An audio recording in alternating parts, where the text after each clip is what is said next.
Hello, everybody, and welcome to That Wrestling Show, the podcast where all pro wrestling matters. I'm your host, Bill Yankovi, and it is Survivor Series weekend. Yes, I know it doesn't really feel like it's Survivor Series weekend, but believe me, it is Survivor Series weekend. Going to preview this Sunday night's final pay-per-view of the year for WWE, plus going to review AEW's Full Gear. Gonna also talk about the latest wrestlers released from WWE and much, much more. So let's dive into the news, and we'll begin with updates on both the Best of the Super Juniors and the World Tag League Tournament. Thursday was the latest day for New Japan's Best of the Super Juniors tournament. They were off on Friday, and I will give you their schedule in a minute. But here is the current standings as of this moment. Sho is the only one that is undefeated still. He is 3-0. He's at 6 points.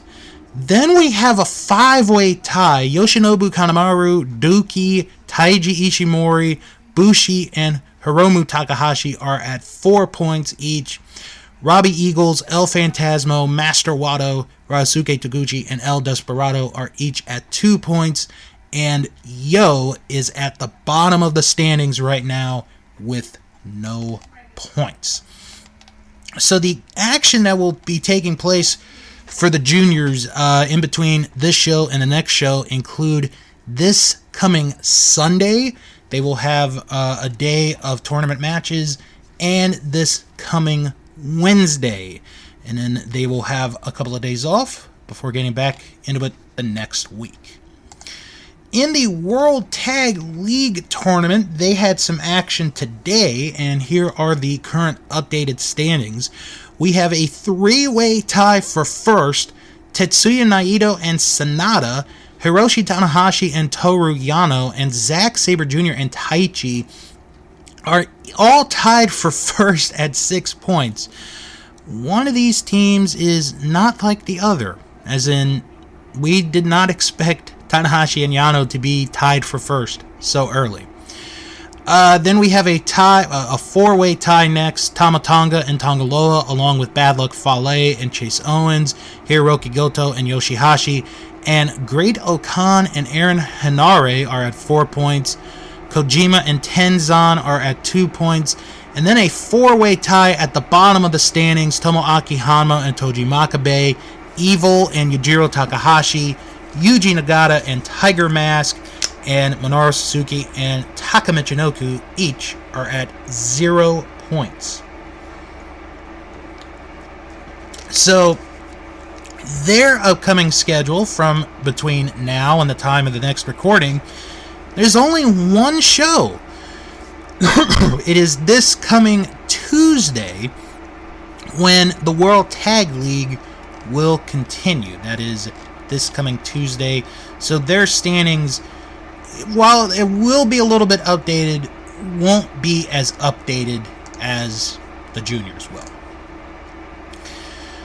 The NWA announced today their entire card for their next pay-per-view, Hard Times 2, which is scheduled for Saturday night, December the 4th.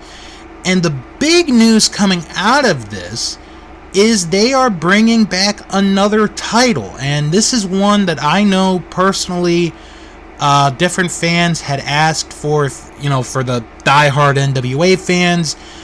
The Junior Heavyweight Championship will be coming back to the NWA, and they will be having 2 matches, one of which is a qualifying match. I'll tell you who the participants are in that in a minute. And then they're also going to have a 12-man gauntlet match where the winner goes right to the finals of the Junior Heavyweight Title Tournament. So the 2 men in the qualifying match for the Junior Heavyweight Title, Austin Aries against Rhett Titus. Wow, where has Austin Aries been the last couple of years? I'm serious. I'm not even making a joke. Where has he been? The participants in the 12-man gauntlet include Kerry Morton, Arya Daivari, Darius Lockhart, Salvanaro, Alex Taylor, Jamie Stanley, C.W. Anderson, Homicide, Luke Hawx, PJ Hawx, Victor Benjamin, and Jeremiah Plunkett. Again, the winner goes right to the finals of the junior heavyweight tournament. All the titles are going to be defended on this show. The NWA World Heavyweight title is going to be defended. Trevor Murdoch against Mike Knox. Camille will defend the women's title against Melina. Tyrus will defend the television title against Kion in a no disqualification, no time limits match. Bestia 666 and Mecha Wolf will defend the NWA World Tag Team titles against The End. Chris Adonis will defend the National Heavyweight title against Judeus. And the Hex will defend the women's tag title in a three-way match against Kylie Ray and Tootie Lynn, along with Lady Frost and Natalia Mokova. That is, once again, Saturday night, December the 4th, Hard Times 2, and you can see this on Fight TV. This next story is kind of a cool story, and it's also an interesting story as well, because one of the promotions that I think has really benefited the last year and a half has been Game Changer Wrestling. Talked about a few weeks ago how they're going to have a show January 23rd at the Hammerstein Ballroom, and they made this announcement today. They made this announcement today, or last night into today, where on, I almost said September, on January the 22nd, they will be having the inaugural Indie Wrestling Hall of Fame induction ceremony and gala. It will be taking place from the Cutting Room in New York City and will be streaming live. Tickets are going to go on sale for this event this Monday. More details will be announced at a later date. First off, I just want to say this is a really cool idea to have a Hall of Fame for independent wrestlers and independent wrestling. I think it's something long overdue. Of course, the complaint that I'm going to hear from a certain someone, and if he's listening, you know I'm talking about you, is this going to be a real Hall of Fame? Is there going to be a physical building? Is there going to be this? Is there going to be that? Well, my thing is anything a real Hall of Fame anymore, especially with wrestling? I mean, the WWE Hall of Fame doesn't have a physical building. We've all talked about that for years. There are a few that do have a physical building but don't get mentioned. There's the Observer Newsletter Hall of Fame, which a lot of people take as the legit Hall of Fame of wrestling. And now we have another one, but it's for independent wrestling. And, you know, this is going to cover a lot of ground. I know a lot of people are, you know, East Coast biased, but there is, you know, West Coast as well. I'm kind of interested to hear and see what we're going to get. But what I think is going to be interesting, and I kind of want to, you know, I don't want to take too much longer on this story, but what I think is going to be interesting is that first class. Who's going to be in that first class for the Independent Wrestling Hall of Fame? That's going to be something to keep an eye on. I really do believe. So, when we get more news between now and the 22nd of January, we'll let you guys know. So, last night, WWE decided to cut more people. Yes, they decided to let 8 people, they released 8 people from their contracts. They were told that it was due to budget cuts, or, hold on, let me do my John Laurinaitis. Oh, we're letting you go because of budget cuts and people power. So, these are the 8 that, as of right now, no longer work with WWE. And they are Tegan Knox, Drake Maverick, John Morrison, Jackson Riker, Shane Thorne, and the remaining members of Hit Row, Ashanti the Adonis, Isaiah Swerve Scott, and Top Dollar. There's a couple of feelings that I have about these releases. First off is, obviously, you feel bad for all of them. But secondly, to release these guys right before Thanksgiving, that sucks. I'm sorry. I mean, these guys, and girl, they go on the road, they do their job, and they end up losing their job right before Thanksgiving. That sucks. I know a lot of people were complaining about John Morrison getting released. I mean, and again, I'm not gonna bash not gonna bash Morrison, but what were you gonna do with him at this point? After the whole thing with The Miz, what were you going to do? That's kind of my thing there. Tegan Knox, I really like Tegan Knox. It's just she had bad knees, she had the injuries, and I don't want to say she would have been a liability, but, 2 bad knees, it takes a lot of time. But I really think she's going to be fine. Drake Maverick, I really think, is going to be fine. He's going to find somewhere to go. Jackson Riker's one that I really don't know. I really don't know if anyone's going to take him. Especially with the controversial thoughts he had about a year and a half ago on Twitter. I'm not going to talk about that. Shane Thorne is one that, oh my gosh, he and Mikey Nichols better reunite in Japan. They better reunite in Japan. I mean, that's a heck of a tag team. And hopefully they do get put together in Japan. Either it be with Noah, either it be a New Japan. Who knows? Remains to be seen. And then there's Hit Row. This, to me, and this is with all due respect to the other wrestlers, this is the biggest surprise. Because they formed on NXT back in May this year? Yeah, May of this year. They get called up to the main roster. They got drafted to SmackDown. B-Fab gets released a few weeks ago. And they were on TV last week. There was a bit between them and Jinder Mahal. And now the 3 of them are gone.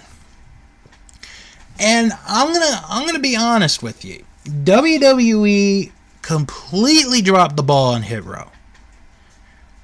I said a month ago, when the draft happened and people were questioning, why Hit Row made it, got put to the main roster, I said they've got a veteran in Isaiah Scott that is going to teach them more. And I really still do believe that. I think if they stay together, once they go on the independents, they're going to get together and they're going to be fine. I really do feel that way. Top Dollar is a big guy.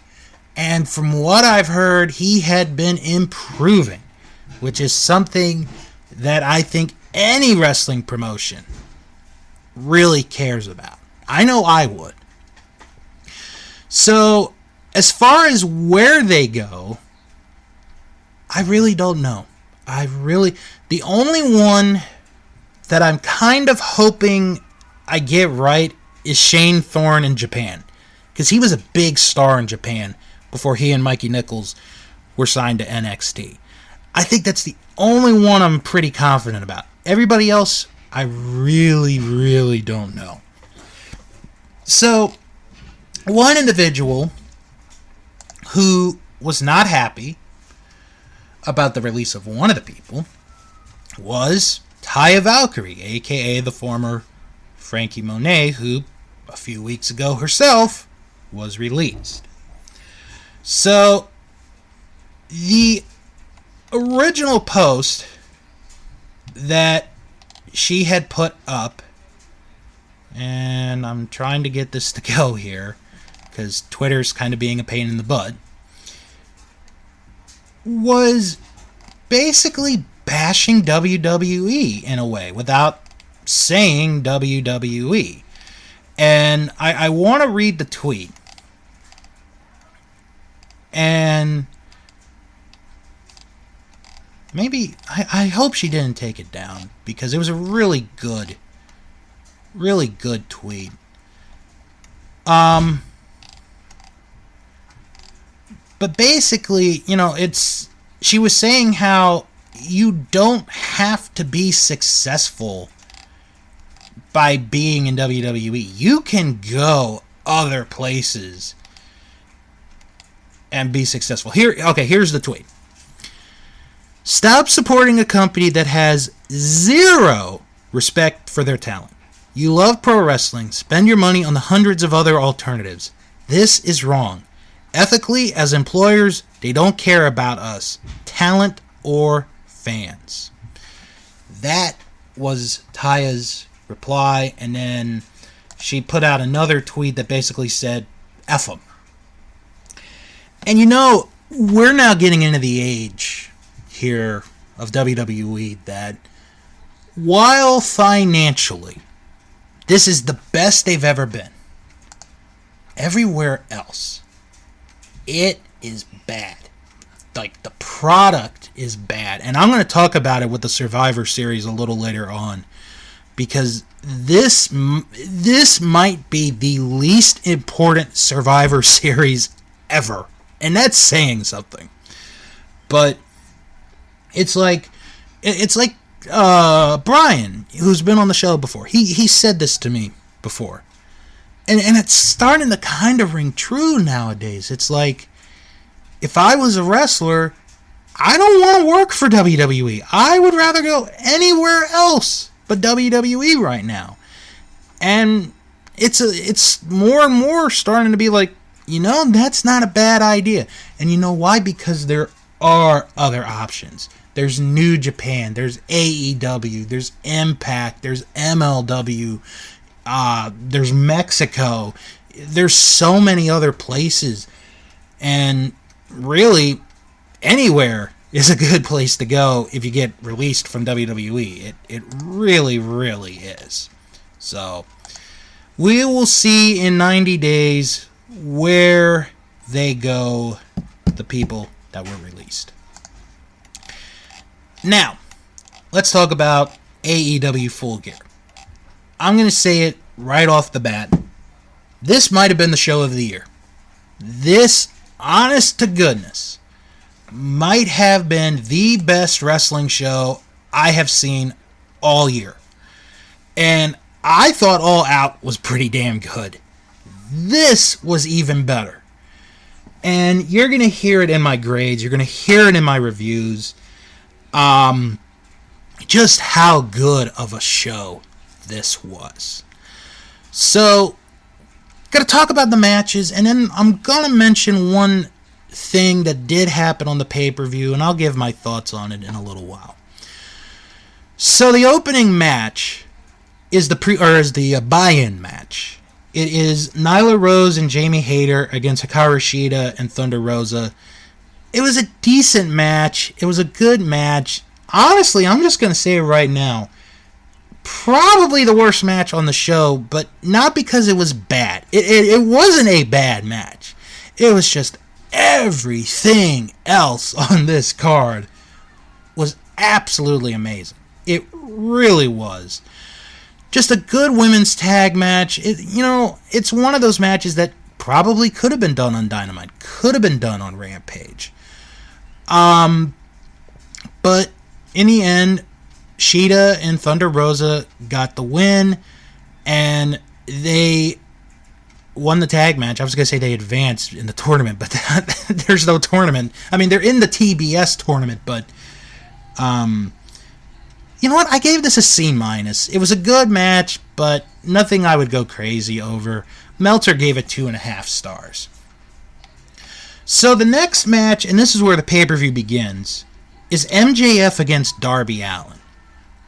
Holy cow, what a match this was. This was a fantastic wrestling match.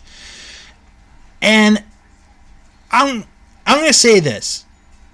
If you were on the fence about either one of these guys, I don't know how you could not be off the fence after this match. A phenomenal match between these two. Even though JR at one point called MJF one of the 4 pillows. Yes, he did say pillows of AEW. One of my favorite spots in this match, MJF has Darby Allin. He's going to do a powerbomb, but when he does the powerbomb, he drops him onto his knee. It was like a powerbomb backbreaker, which I'd never seen before, and it was really well done. I really liked it, and it only got a 2 count. A good back and forth match. It was all over the place, but it was wonderfully done. And then we get to the end where Wardlow and Shawn Spears try to get involved, but Sting comes out. He beats the both of them up. The ref gets distracted, so MJF goes to the outside to get Darby's skateboard. He gets it in the ring. The ref sees it. MJF pushes the skateboard to Darby. And he's like, come on, hit me. Hit me. I dare you to hit me.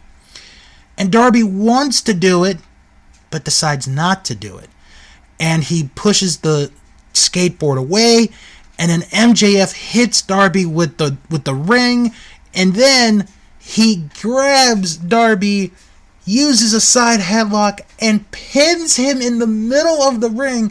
MJF had said before the match he was going to win the match with a headlock takeover, and that's exactly what he did. Loved this match. I gave it a B+. Meltzer gave it 4.5 stars. Then we go to the AEW Tag Team Title Match. FTR challenging the Lucha Brothers. This was another good match. A good tag match. And you could tell that the two teams have worked together for a while. You know, they've done this before. You're going to get good chemistry out of them. The only thing I didn't like was the ending of the match, where FTR is on the outside, and they both grab masks. They're kind of doing the old Killer Bees trick. If you kids don't know what I'm talking about, go to YouTube, look up Killer Bees, and you'll see what I'm talking about.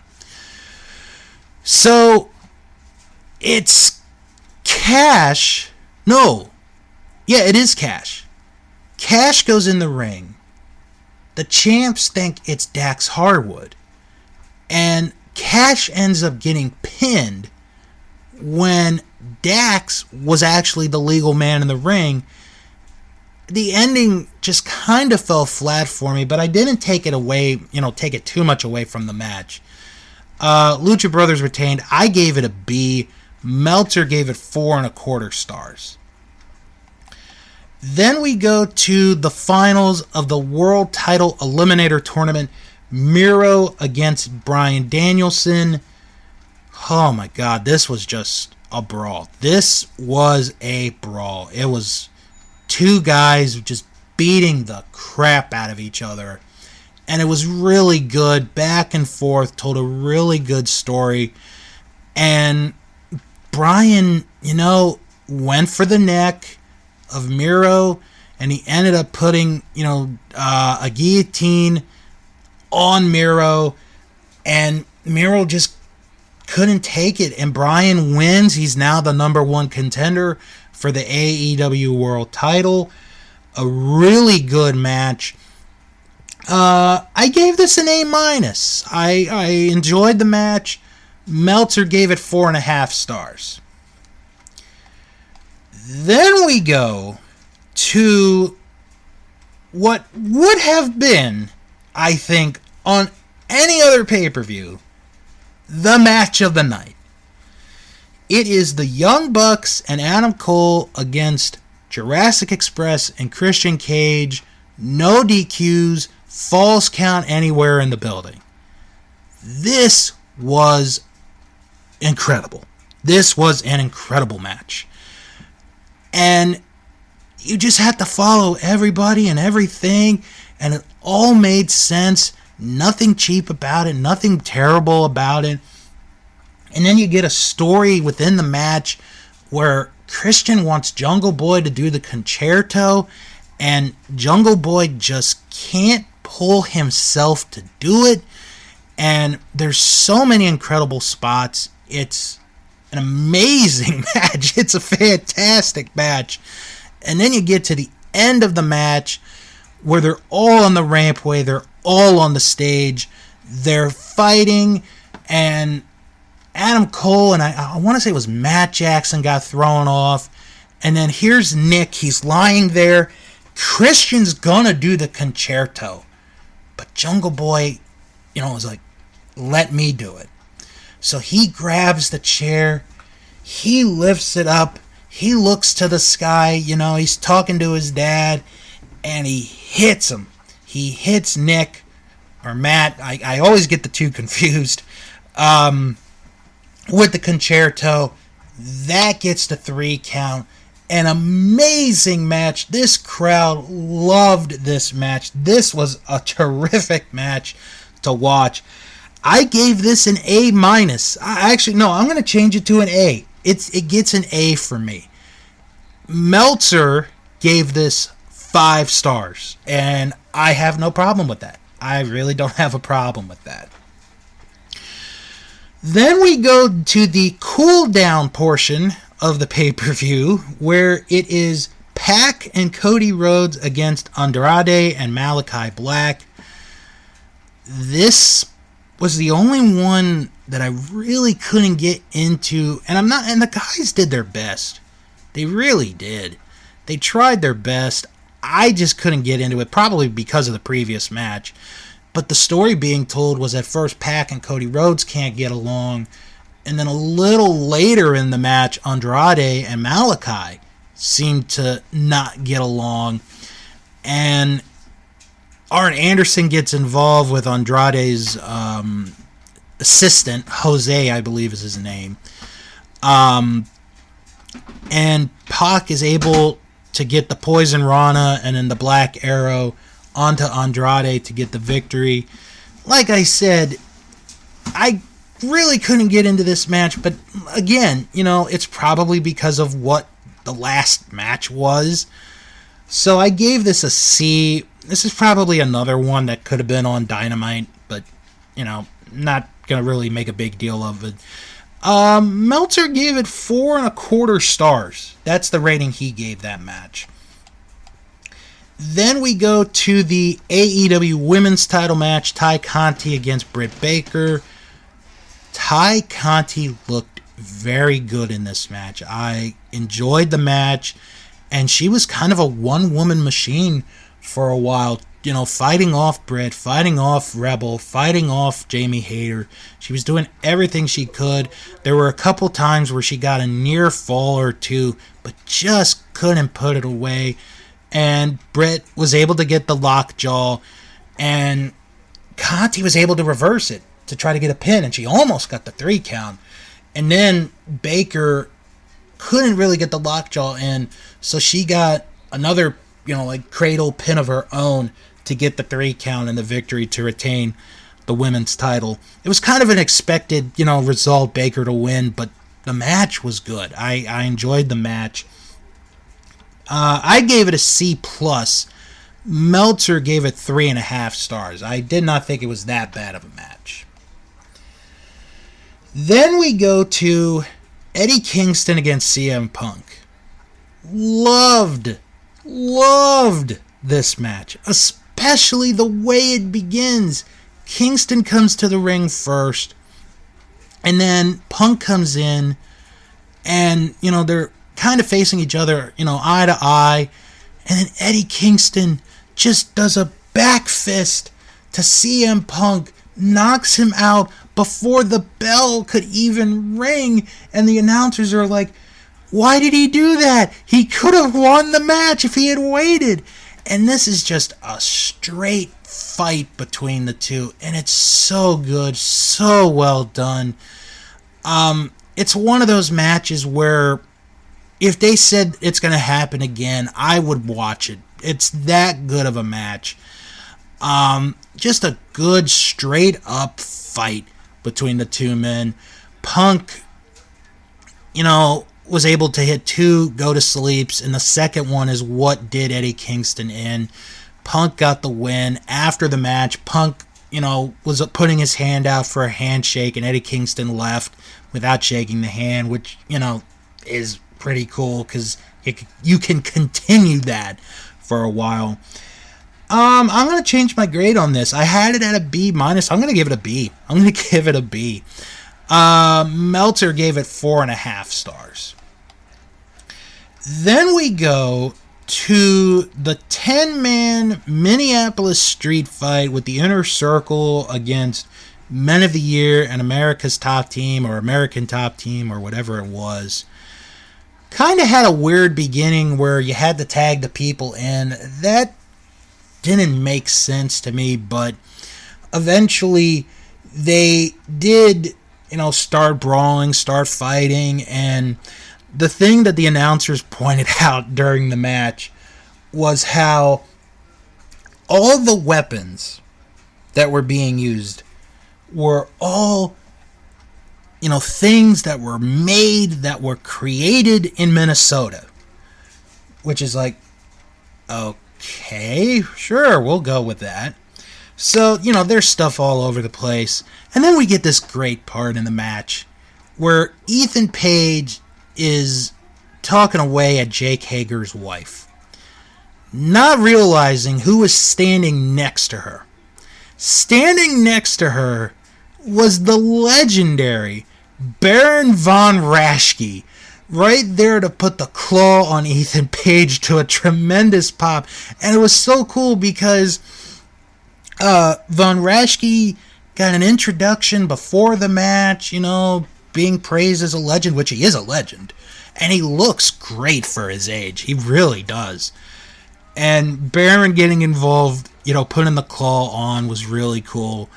And then we get to the end where Dan Lambert, almost said Adam Lambert, the singer was in the match. Dan Lambert is in his ridiculous exercise gear. He's celebrating, thinking, I'm the only one left. And Jericho comes in, beats him up, hits a frog splash. Jericho is able to get the win for the Inner Circle, putting an end to the rivalry. I originally had it at a B. I'm going to give it a B-. It was fun.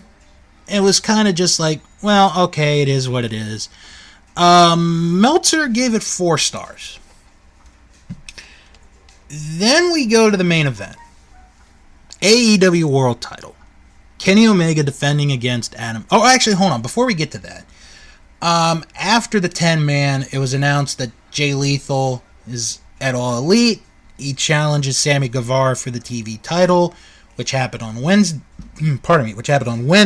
It was a pretty good match. So, it looks like Jay Lethal is in AEW. So now to the main event. Adam Page challenging Kenny Omega for the world title. This is what everybody's been waiting for, And it's a tremendous match. Don Callis gets involved early and often, and it was very good, very well done. And for a while, it is all Kenny Omega. Omega is beating up on Page. But Page manages to make a comeback. And he keeps going. They're fighting back and forth. They're doing everything they can. And then we get to a point in the match where Omega is on a table. Adam Page climbs the top rope, hits this elbow drop, and they go through the table. And then Page rolls Omega in, and he's about to do the buckshot lariat. So he does the flip, And as he's going for the clothesline part, Omega pulls the referee in front of him, and the referee takes the blow of the buckshot lariat, and everybody is down. And then, Paige does another move, and here comes another referee, Aubrey Edwards. She comes running into the ring. She makes a count. 1, 2, kick out. Adam Page couldn't get the 3 count. And then we go a little bit further into the match, and Omega tries for a move, but Adam Page reverses it, and he lifts Omega up. And Adam Page hits the one-winged angel on Omega. When you're together for so long, you know their moves. He goes for the pin. 1, 2. Omega kicks out. Omega's the master of the one-winged angel. How could he not kick out? And then we see the Young Bucks limping their way towards ringside. Adam Page told the Bucks the night before on Rampage, if you get involved in this match, you will regret it for the rest of your lives. So Page goes onto the apron. He takes a look at one of the Young Bucks. One of them moves a little bit and does nothing. Buckshot lariat. Then Page goes to the other side. Here's the other Young Buck. He's looking at him eye to eye, raises his hands, and he's like, just do it. Just go and do it. Hits the second buckshot lariat. 1, 2, 3. Adam Page wins the world title in an amazing match. An incredible match. It was so worth it. I'm going to change my grade again just because I really love this match. I'm going to give it an A+. It was the best match on the show. And here's the other thing. And I didn't realize it until the next day. And I was watching something. That match was a 25-minute match. It did not feel like 25 minutes. And that's a compliment to both men who, to any guy, any wrestlers, if you could do a match that long and the fan is like, it didn't feel like it, then you've done your job. You've done your job. A+ for me. Meltzer gave it 5.5 stars. It was the perfect way to end this pay-per-view. Like I said, it's probably the best pay-per-view of the year. I really think this is the best pay-per-view of the entire year. So, we're going to go to the Facebook group and see what they thought of the pay-per-view. Start with, what grade would you give this show? I'm giving it an A. 80% of our group gave this show an A. 20% gave it a B, which, again, I won't argue with you on that. Just a terrific show all the way around. Just a terrific show. Best match, oh my God. Like I said, if it had been any other pay-per-view, it would have been Cole and the Bucks and Christian and Jurassic Express. But that main event, my God, what a main event that was. Fantastic. That's going to get my vote. And 63% went with that as their favorite match of the pay-per-view. And then we had a tie. And again, you could go so many ways with this. MJF against Darby Allin and then CM Punk and Eddie Kingston each got 18% of the votes. Again, you could go so many ways with this card. You would not have an argument from me. Not at all. Just a terrific show. If you haven't seen it, find a way. Find a way to watch the show. You will not regret it. I truly think it is the best pay-per-view of the entire year. That's how good the show was.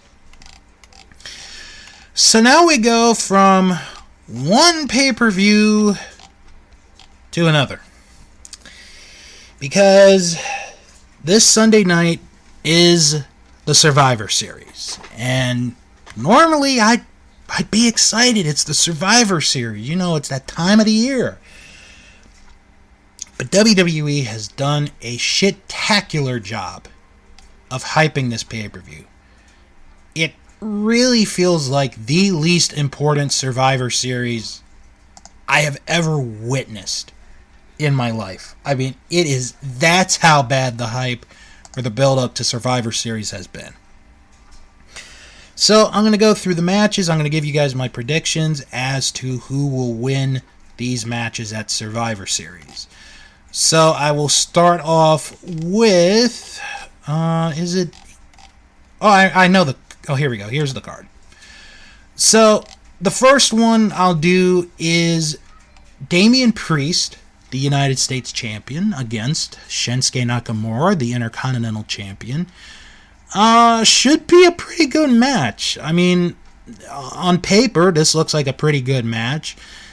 I'm going to go with Damian Priest to win only because Shinsuke's had some problems with different wrestlers as of late. So I'm going to say Priest to win. Then we have the battle of the tag team champions. RK Bro against the Usos. Again, should be another good match. This should be another good match. I'm going to take the Usos to win that match. Just feels like they should win that match, and they probably will. Now we go to the Women's Survivor Series elimination match. So here are the teams. For Raw, it is Bianca Belair, Rhea Ripley, Liv Morgan, Carmella, and Queen Zelina. SmackDown is Sasha Banks, Shotzi Blackheart, Shayna Baszler, Natalya, and just announced within the last 24 hours, the newest team member, Toni Storm. So now that we know that Toni Storm is involved in the match, I don't know. I think SmackDown will win the match. I think the survivors of the match will be Sasha and Shotzi. That's my guess. Sasha Banks and Shotzi will be the survivors of that match. Now, with the men, that's become a story of its own. Raw consists of Seth Rollins, Finn Balor, Kevin Owens, Austin Theory, and Bobby Lashley. SmackDown is Drew McIntyre, King Woods, Jeff Hardy, Happy Corbin, and as of this recording, a partner to be announced later. I have no idea who the fifth member is going to be. I have no idea. As far as the match, I see Raw winning this match, and Seth will be the survivor. He will be the only one that survives that match. Then we've got the battle of the women's champions, Becky Lynch against Charlotte Flair. This is the one where I think something is going to happen. Becky is going to win that match. Becky will win that match. I know, the whole thing like, oh, never bet against Charlotte, but I really think Charlotte's kind of in a bad place right now. So I'm going to say Becky wins. And finally, Big E against Roman Reigns. I'm going to go with Roman. It would be cool for Big E to win, but I just can't see them letting Roman lose. I really can't. I don't know. I'm going to say Roman wins. So those are my predictions for the Survivor Series. We'll see if they go right. One last piece of news to report before wrap it up. This just came across a little earlier. It is being reported that Kenny Omega will be getting multiple surgeries and is now out of his December 4th AAA Mega title defense against El Hijo del Vikingo at Triple Mania Regia. This was reported in the newest edition of the Observer newsletter. Omega was unsure as of yesterday what the course of action would be to heal a variety of injuries he has been working through.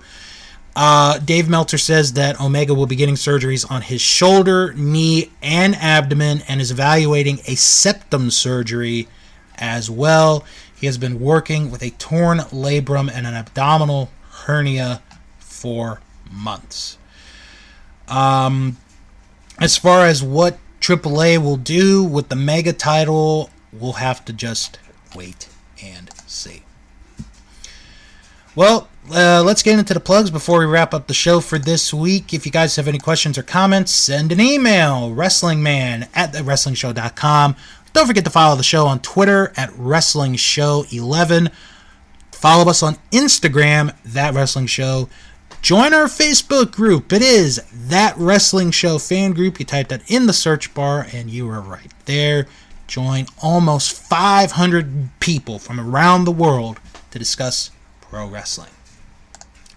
Now to the podcast that you guys should check out. Some friends of the show and other shows you should check out. Starting with Our Vantage Point with Joe Murata and Michael Quinn. This week in the Didn't Work in New York segment, they discuss the Fabulous Freebirds, plus Week 4 of the Royal Rankings of the Best WWF Pay-Per-Views, and they review an episode of WWF Superstars from November 1991. That is this week on Superstars. This week on Juice Pro Wrestling, they interview Gringo Loco as he discusses his pro wrestling and living his dream, the DJ group he has created, and much, much more. That is this week on Juice Pro Wrestling. If you're looking for non-wrestling related podcasts, check out the Best Pick Movie podcast with Tom, John, and Jess. This week they are joined by special guest Matthias Carvalho as they discuss the movie Babyface. That is this week on the Best Pick Movie podcast. Also check out the Castle Vault. This week they discuss Doctor Strange. That is this week on the Castle Vault. On Dave and Ethan's 2000-inch Weird Al podcast, they are joined by Kevin McKee and Rob Lenz, who came out with a Weird Al related book. It is called Dear John, Emails to a Drummer. That is this week on Dave and Ethan's 2000-inch Weird Al podcast.